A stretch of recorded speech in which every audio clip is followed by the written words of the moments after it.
It was actually commissioned by BBC Three as just one of all the different ways in which all institutions and so many groups of people are saying, look, let's mark the centenary.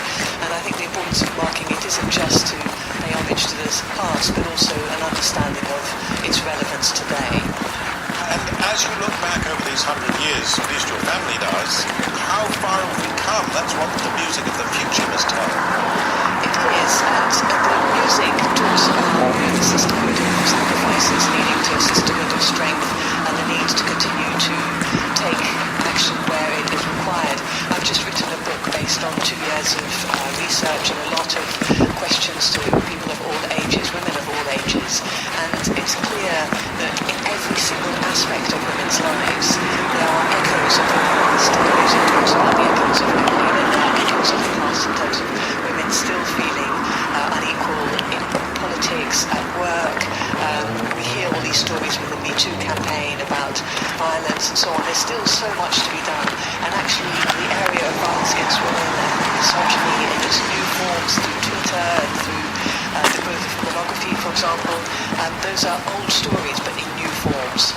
How does our society need to recognise that those things you've just mentioned, including pornography, they have to be looked at in a completely different way now, different perspective on women's place, women's images? Yeah, I would say there are 3 things that are needed, and in the book I kind of show examples of how these 3 aspects are critical. The first, what the suffragettes were all about, was agency. That is women saying, enough is enough, I'm going to stand up for this issue, I'm going to do something. Nothing will happen without that sense of women and their agency. The second is institutional change, so you need laws and you need policies that are going to say this is unacceptable in current society, or we need to progress these issues. And the third, absolutely critical in my mind, this is the bit that we all need to think about the most, are social norms, those attitudes in the background, not necessarily what you say, but what you hear other people say, and all the fluff around us that allows unacceptable misogyny to thrive. I think the problem in the world is not created by the few that do evil, it's created by all of those people that don't stand up for justice, don't stand up and say, this has to change. Because normality has to change. Indeed. The norms have to shift. The norms shouldn't be that it's okay to whistle at a woman. The norms shouldn't be that women is what they look like that counts more than what they say. It shouldn't be that it's only men's surnames that are honoured. It shouldn't be, etc. I could keep going endlessly. There's so many examples still in our society where inequality thrives.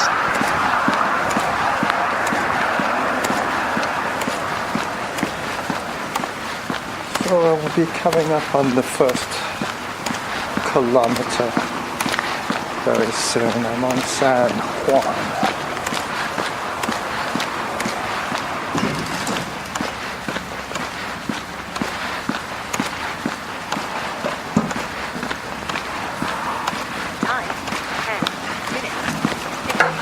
Hello. Hello. 1 kilometer. Average pace, 10 minutes. 49 seconds per kilometer.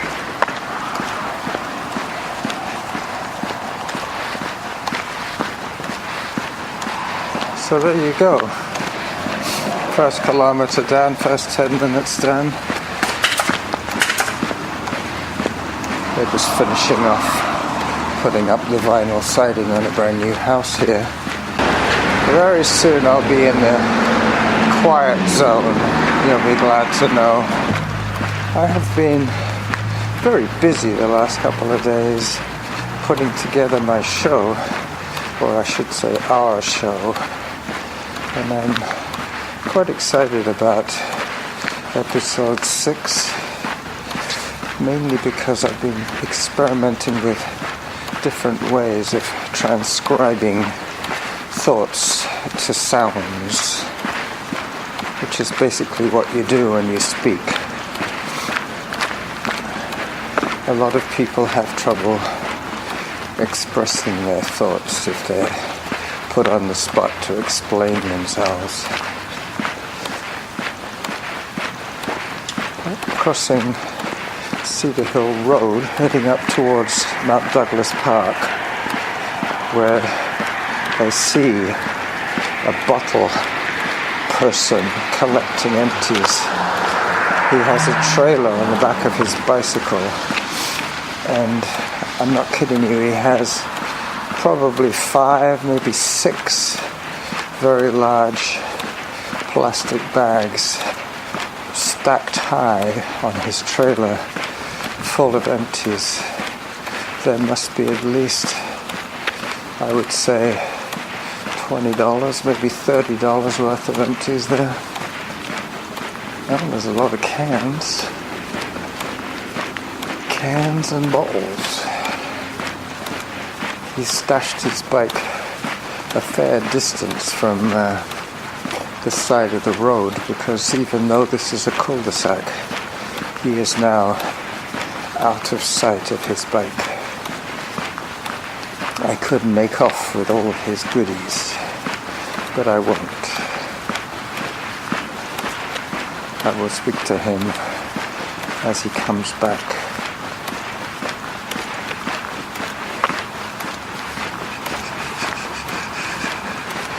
Yeah, kids are going to school.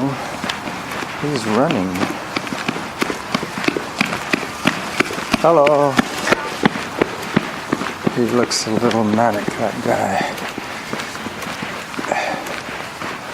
I think he is probably already loaded on whatever drug he is on. Something that will keep him running at this time of the morning. Not sure, but I'm sure it's not good for his brain. Alright. He didn't want to stop to talk to me. But this cul-de-sac, he probably ran up and down for 25 cents. Hello.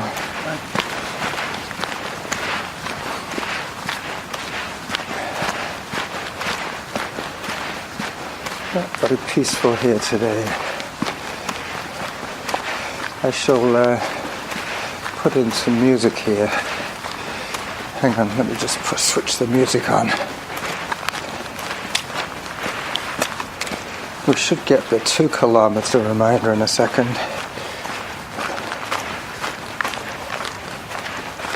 Yep, I have to switch apps. My home button on my phone is almost worn out.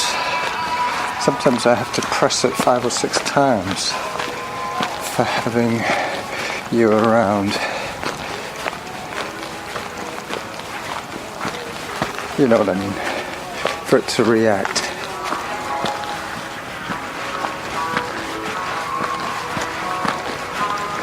Hopefully. Time, 22 minutes, 30 seconds. Distance, 2 kilometers. Average pace, 11 minutes, 40 seconds per kilometer. Hopefully it's not too loud. I do have my good camera with me.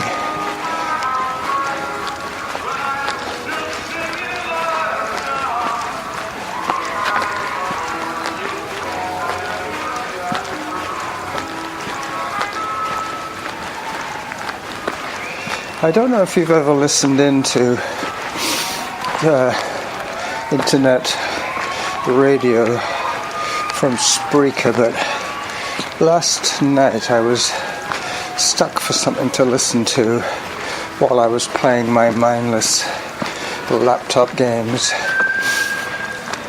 and I came across Debbie Scott Radio, which is a crazy 3-hour show that literally she gets maybe 100 plays in the evening, and she gets about 800 comments from the audience.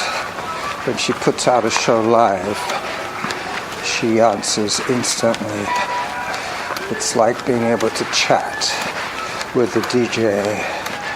And yesterday I asked her to play a couple of Grateful Dead tunes, and within 2 or 3 what were they, ZZ Top songs, she played some Grateful Dead for me, and she actually acknowledged my request, which is kind of cool. But that is something one can do with live internet radio. When the show is live, the DJ has the option of standing there and answering questions and comments. It was kind of exciting until I realized that I was probably the only one listening that was enjoying the music. But shortly after that, I admitted that I was an old fart and that I appreciated the fact that she played those songs for me, for everybody actually, that I had requested them. It just goes to show how connected the world is nowadays. I don't even know where she was based, but it sounded like she was somewhere in one of those southern states.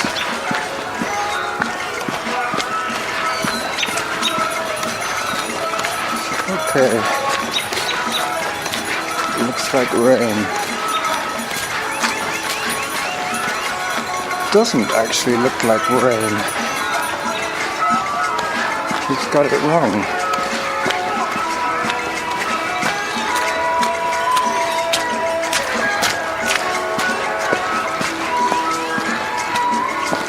So, trips, holidays, vacations. That was the last topic. The next topic I still haven't decided. Sometime before the end of this podcast, I will think up a title for next week's Your 5 Minutes.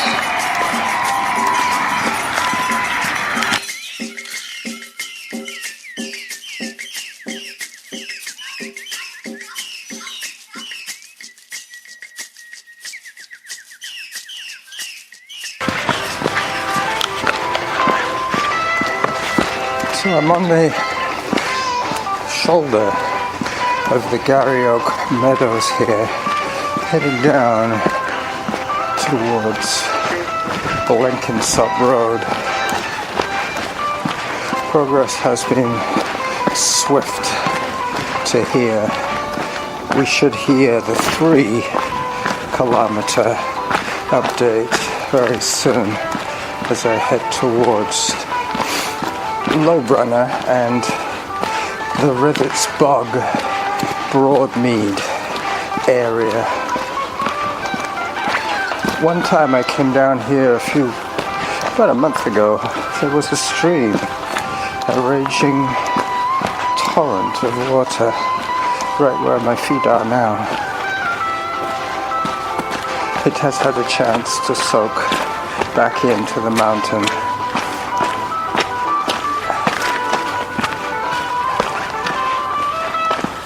The other day when I was coming back from visiting Ken, walking back from the bus stop, I came across one of those clearance piles of items, kitchen items and what have you, bicycle parts, computer, joysticks, all that sort of stuff, even a monitor. Well, in amongst this booty, there was a bread machine, perfectly good looking, clean, white, Black & Decker bread machine. I have now thought of the topic for the next show, the next Your 5 Minutes. Season 2, episode 7 will be kitchen equipment, and we'll have to explain our favorite piece of kitchen equipment, or our least favorite piece of kitchen equipment.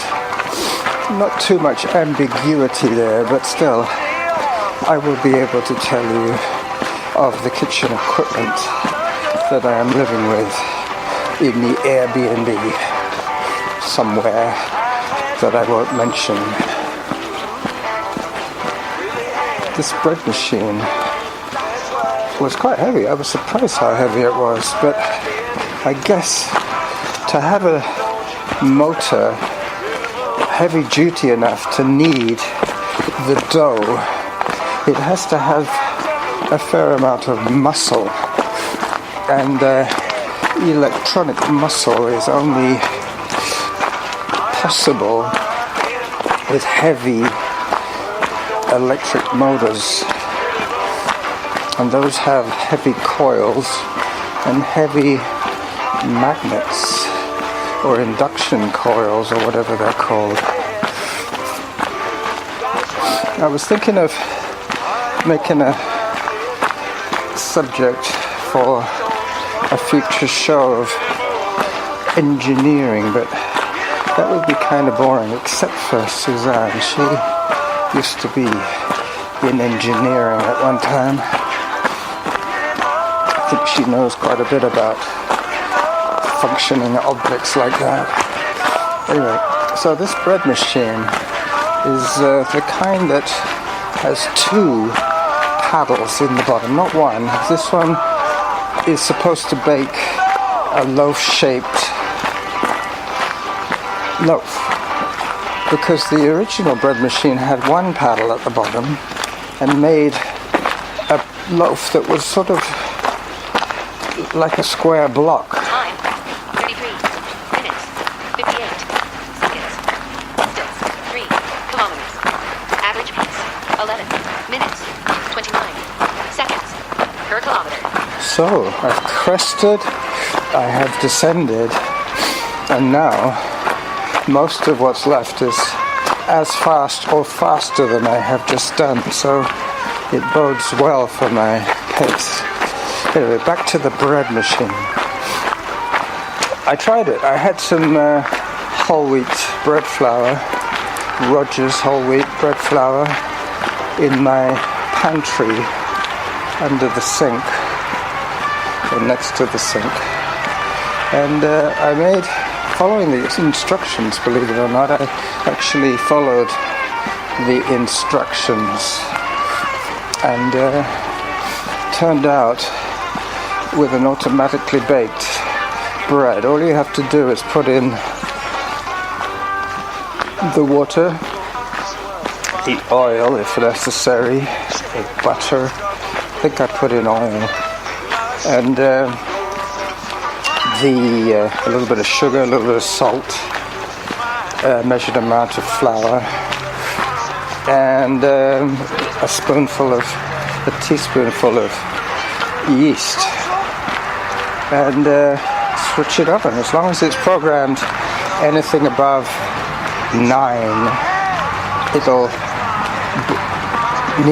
will mix, knead, prove, and bake. Anything under 9. I think 9 is the manual setting, which all it does is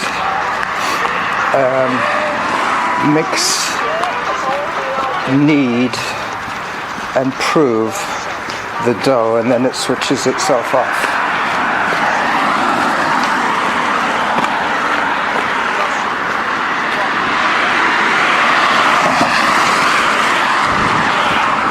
As I cross Blenkinsop Road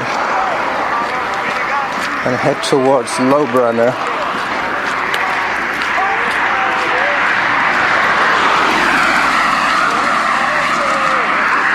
so we had the 3 kilometer mark, so 3:12, 36 minutes.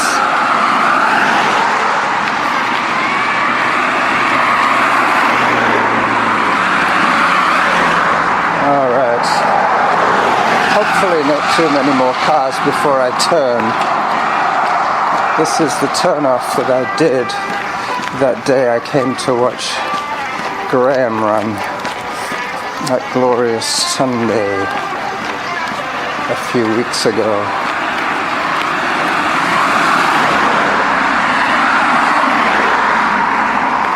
So this time, with my bread machine, I decided to try it on the dough mixing setting, number 9.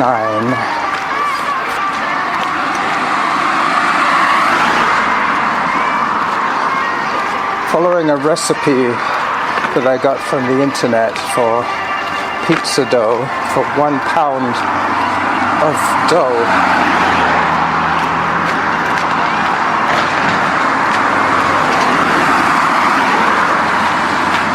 I switched on the machine, hopeful that it will turn out as well as the bread did.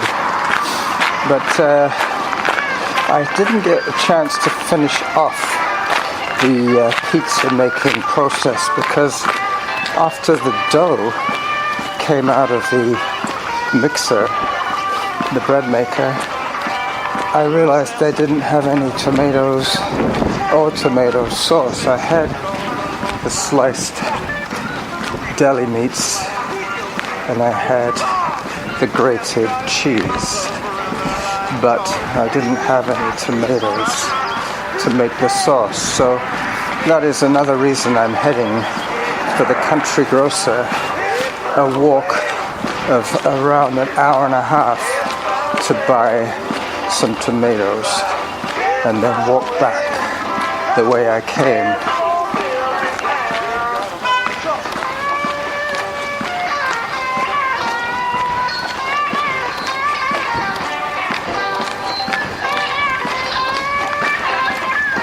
Great bit of guitar playing here.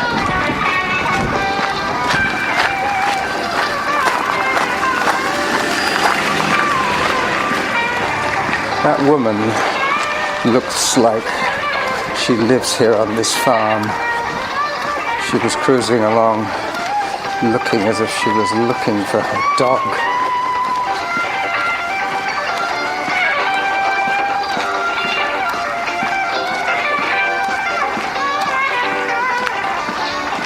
It's a very calm and quiet day today. I just hope that my little Donwood stairway to the upper levels isn't flooded out like it was a while back.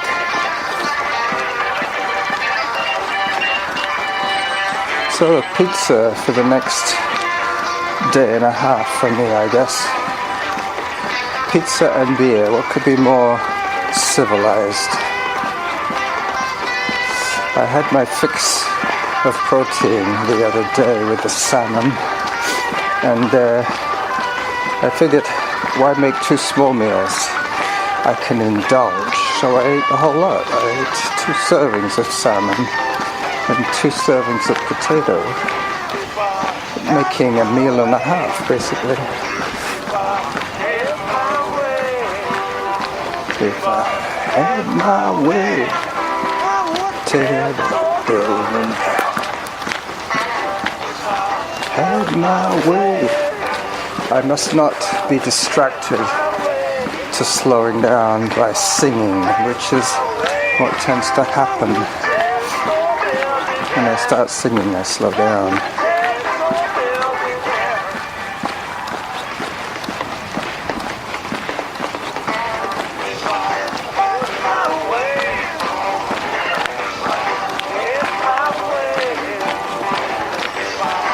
So the next reminder will be 4 kilometers, which will be once I get up the stairway, I think, on Donwood. I think that's where it goes off. I've done this journey many different ways, so I'm not exactly sure where all the kilometers end up, but it's not really that important, is it? I need to be able to monitor my activity, but I don't need to obsess about distances. I'll let the runkeeper lady do that for me. It's a happy walker. Hello. She was dressed in fluorescent pink. and dark, well, navy blue, but all that waterproof nylon stuff zipped up over probably a sweater, I'm imagining. She wasn't a runner, she was like me, dressed for a long hike. It's probably, I don't know, I don't want to obsess too much about the weather, but it's probably around 45 Fahrenheit. I'm guessing 32 being freezing. This is nowhere near freezing, this is more like 10 Celsius. So this was the section that was flooded that time I tried to run this way. That was an interesting run. I bumped into a man. I had to basically trespass over his property to get to where I wanted to go. But instead of ignoring him, I drew him into conversation. I could have just pretended I didn't see him, but instead of that I stopped and waited to hear him say what he wanted to say. He wasn't hostile, he was just confused as to where I'd appeared from the bottom of his yard.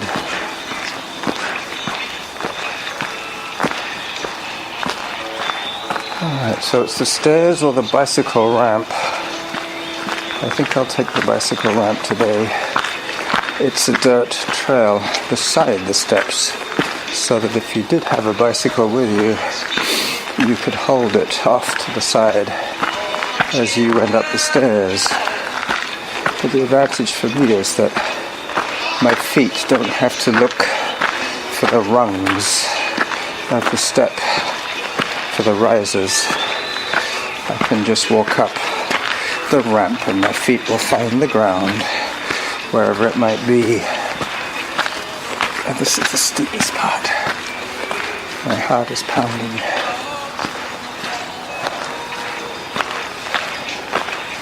Very good Achilles exercise. Stretching the back of my Achilles tendon and the back of my leg.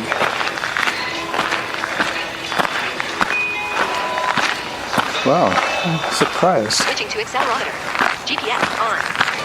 I'm surprised that the GPS signal faded there.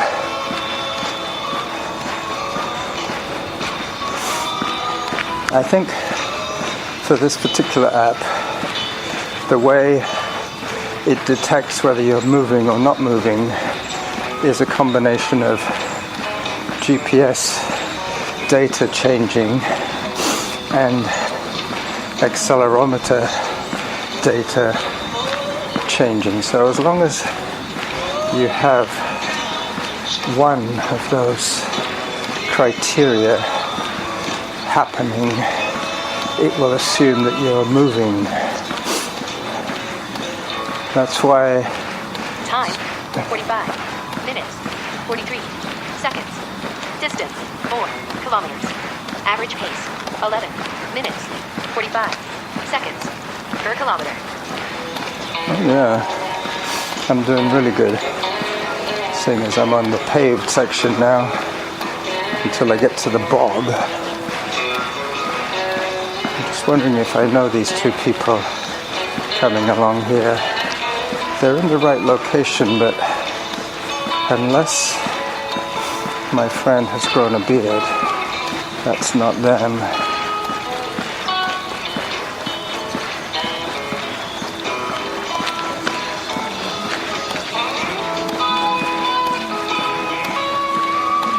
Hello.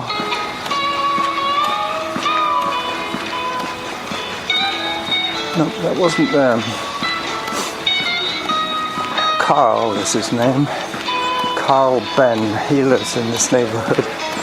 He's a great runner. I've mentioned him before. I think he even talked to us once while I was recording. Okay, so not losing track of the fact that I have 45 minutes of real time, I better pause this until I get closer to the country grocer.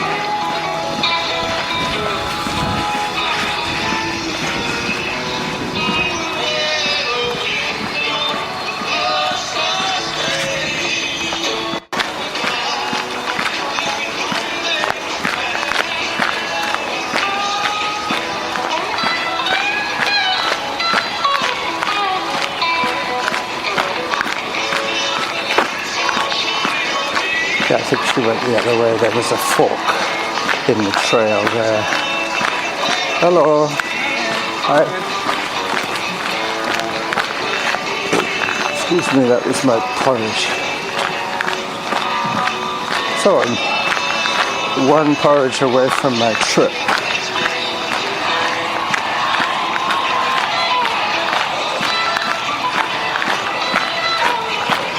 My oldest son came back.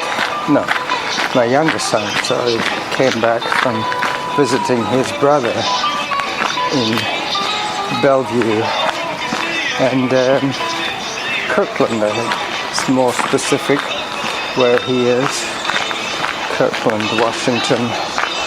He came back on the Clipper. He flew out on a float plane and came back on a catamaran.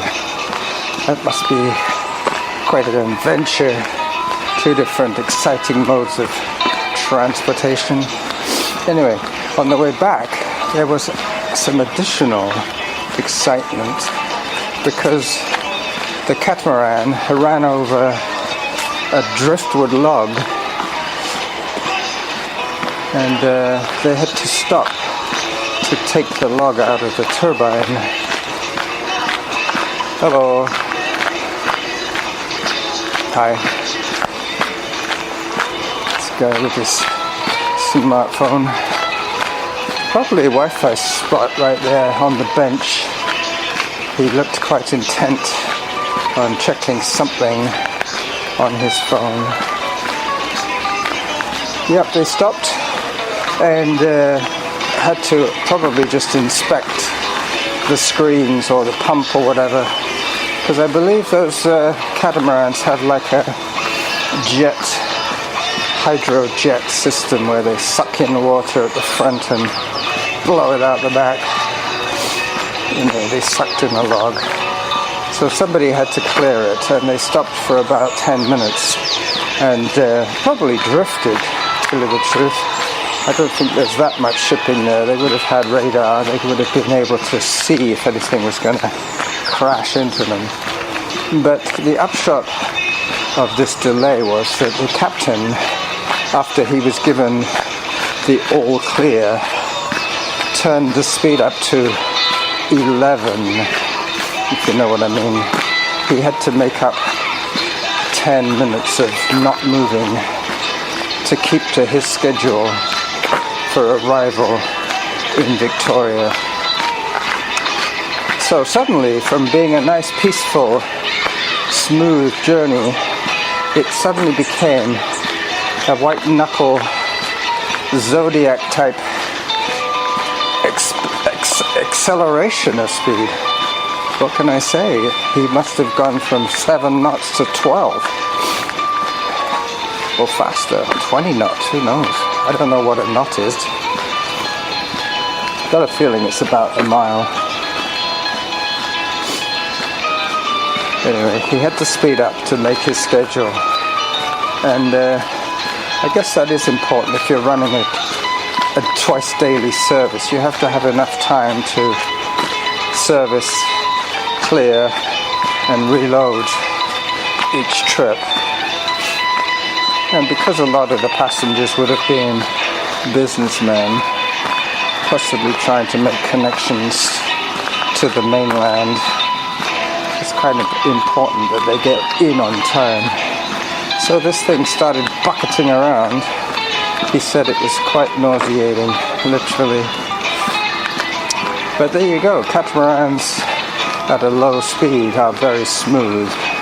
But once you rack up the speed, they become, to put it crudely, vomit comets. I will say bye-bye to you from Canada. I'll need to speak to you again from South America. This is the Running Jackal on Recycle Day in his neighborhood, approaching the tunnel under the highway.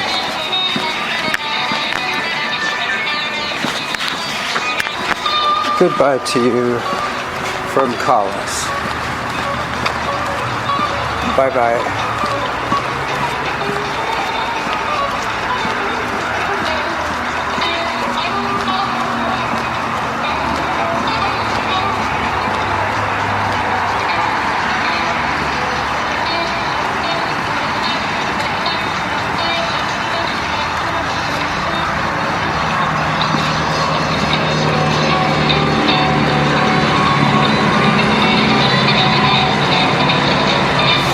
As I approach the tunnel,